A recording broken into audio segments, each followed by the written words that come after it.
Hi, I'm Jeff Leese, one of the research scientists here at the Australian Museum, and this is... I'm Mark McGruther, I'm the Fish Collection Manager here at the Australian Museum, and we're here to talk to you about Mr. Blobby. Mr. Blobby, of course, is the star of the Gruen transfer, was part of their challenge to advertising people to come up with something that appealed to the public about a pretty strange looking fish. As it turns out, the premise on which the Mr. Blobby challenge was made was quite false. Mr. Blobby, in fact, wasn't collected in Tasmania, and he's not endangered.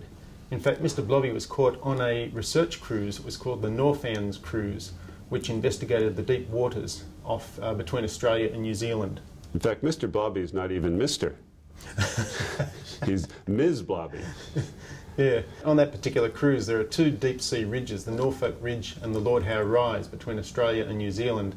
And Mr. Blobby, Ms. Blobby, was collected actually at a depth of just over 1,000 metres on the Norfolk Rise, Norfolk Ridge, sorry, northwest of New Zealand.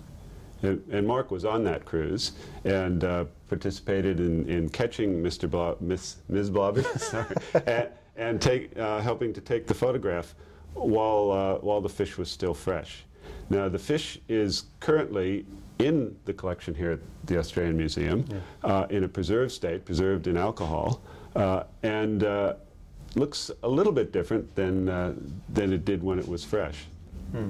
But an important point to come out of this is the Tasman Sea, as everybody calls it, the ditch. We know almost nothing about what is out there below about 500 meters. So this cruise, which was 4 years ago? 2003. 2003, was a very important exploration of a big chunk of the territory that Australia is responsible for. So the idea was to go out there and look at the biodiversity, what kinds of animals there are in these deep, dark, cold areas, and Mr. Blobby was one of the discoveries, amongst very many.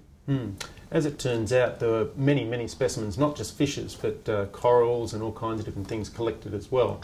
The collections were in fact divided between a number of different research institutions and museums around the world. It was an international trip. Quite a few of the specimens ended up here at the Australian Museum, but there are others in lots of other museums as well. It just so happens that Mr. Blobby ended up at the Australian Museum, and for that we're very grateful.